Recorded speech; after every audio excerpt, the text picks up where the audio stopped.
the problems come the immigrant groups from Europe, and you say they were the same problems or similar problems confronting the blacks who had been freed from slavery maybe 30, 40 years prior.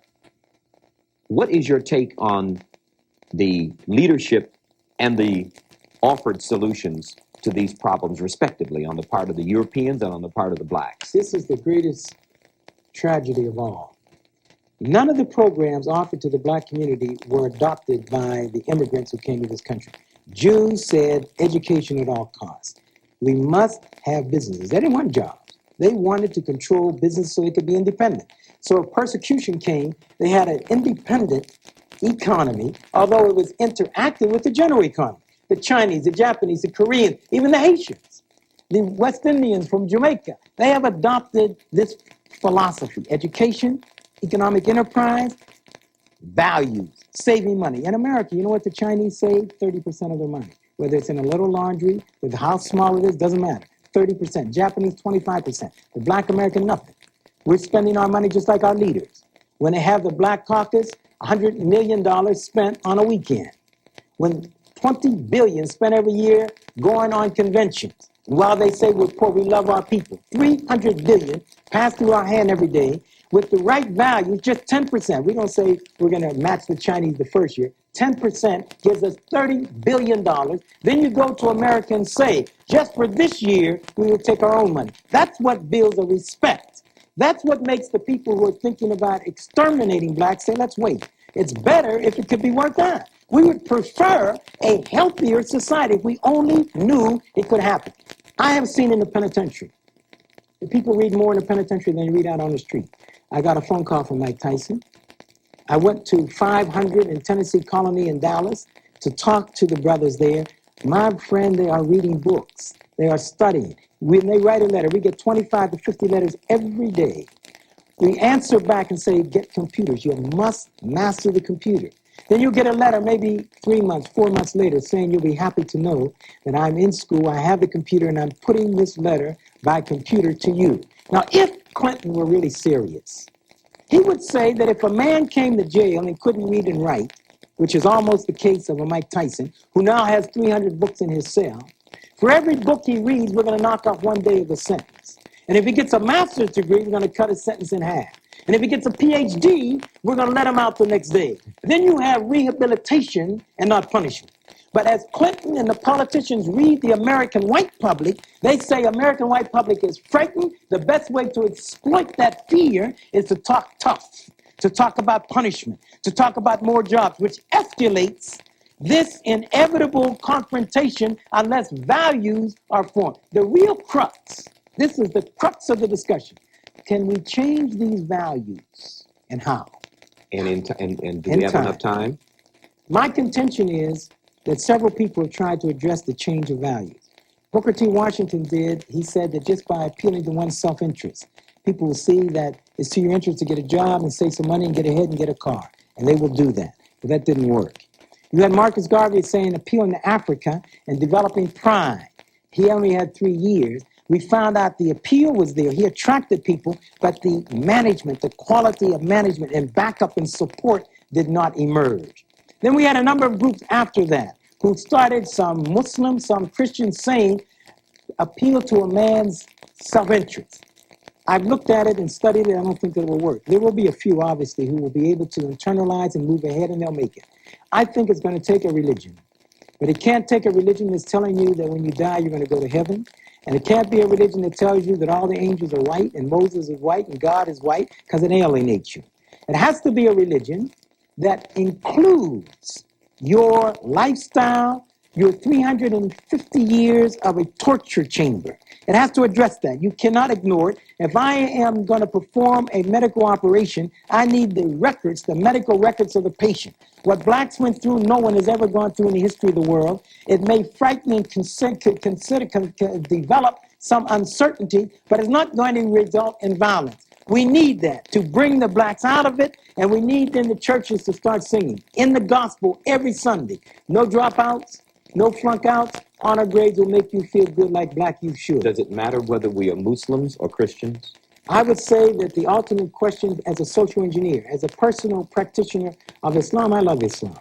But Islam cannot be enforced on anyone, and therefore I leave it as a personal matter. As a social engineer, I'm saying let's try it all. Let's ask the Christians to adopt a student.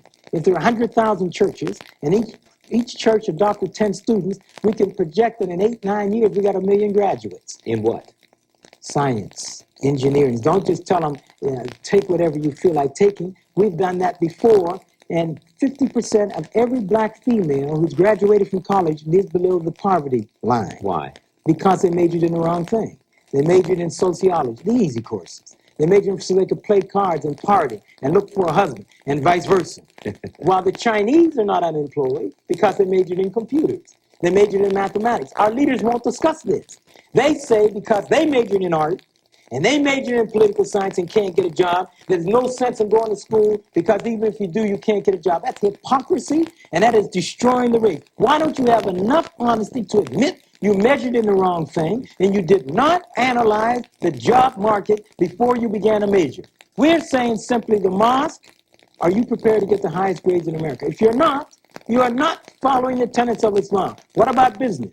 The Quran said that we must go into business. We're saying to the preacher, get the Bible and find the motivation for business so that we can anchor the value. We must be able to create an explosion in the psyche of 40 million people. I'm convinced it can be done because I've seen it in the penitentiary. I've seen it all over Africa. The world, contrary to the American media, is waiting on the African American because they believe, for better or for worse, correctly or incorrectly, we have certain insights that will make this a better world. Now, if everything you're saying is true, how would you overcome the opposition? And this is based on your scenario, the natural obstacle of black leadership to this process of re-identifying values, to this process of recommitting ourselves to education, to the process of becoming competitive. You have to expose it. I know that some blacks never want to hear other blacks exposed, especially in public. They say, well, don't do that. That would divide the race, as though white people don't already know. They bottom. The white people know. They know exactly. When you get a man who comes to the Democratic Convention and is given prime time, this man has something that Martin Luther King didn't have, Malcolm X didn't have, Elijah Muhammad didn't have, Marcus Garvey didn't have. It was like a head of state speaking to the world, not just America, to the world. So that's the time when you measure leadership.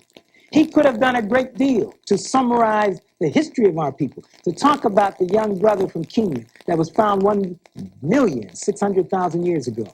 Talk about blacks in Algeria, 10,000 BC with chariots. Talk about blacks, I'm talking about African blacks in the Harappan society of India, who had 2-story houses with a toilet in every house, 10,000 BC. Talking about the speech at the Taharqa, the first speech on nutrition ever given in the world, the 25th Pharaonic dynasty, a Nubian who became a pharaoh. This kind of history, not for an hour, just for 3 or 4 minutes, instead of spending all this time saying, if you think I've done you wrong, I want to apologize, and then talking about nonsense. He did not provide direction for the masses. He did not provide direction even for the middle class. He provided gigantic buffoonery.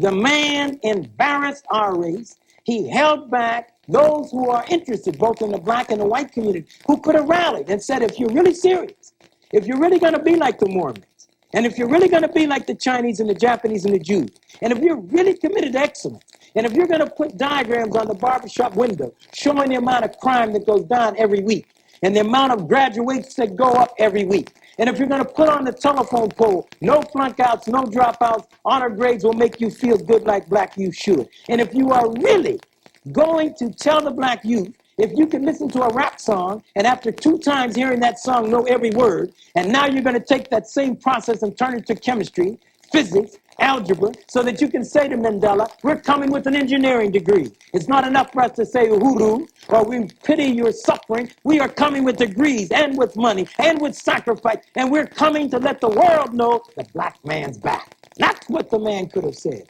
Prime time. So you, bottom line, we have about a minute. You do not see a major opposition on the part of the white community. You see a wait-see attitude on the part of the white community. For a very short period of time. To see what blacks are going to do. Exactly. And what, unfortunately, the only ones they're listening to are these chitlin-sucking preachers and chitlin-sucking leaders who are running around corrupt to the core. Not every leader is corrupt, and not every preacher is corrupt. I'm generalizing, but I'm generalizing with intelligence. We cannot afford, if white people want to judge us, they better listen to the masses. Not just me, not just you, listen to the masses. The people know that they're ready to work. Kids are ready. If they can win chess tournaments, they're ready to win the highest grades in America. It's just a matter of self-confidence. It's a vote of confidence for us. It's the parents, instead of saying you're never going to amount to anything, you're just like your father, we adopt a constructive approach. Embodied in the phrase, the black man's back. Come alive, stay alive, the black man's back, and let's get to work. Forget the nonsense, forget the cliches. It's going to take a lot of making up, but we can do that. We can work, we can read, we can study, we can develop businesses, and then we let white people know. Now that blacks have done this, are you prepared to support black products as you did to the Chinese and the Jews? My feeling is, for both practical reasons and reasons of morality, they will accept it. My feeling is the black masses are ready. No more lies, please. And on that note, thank you, Dr. Al-Mansour, author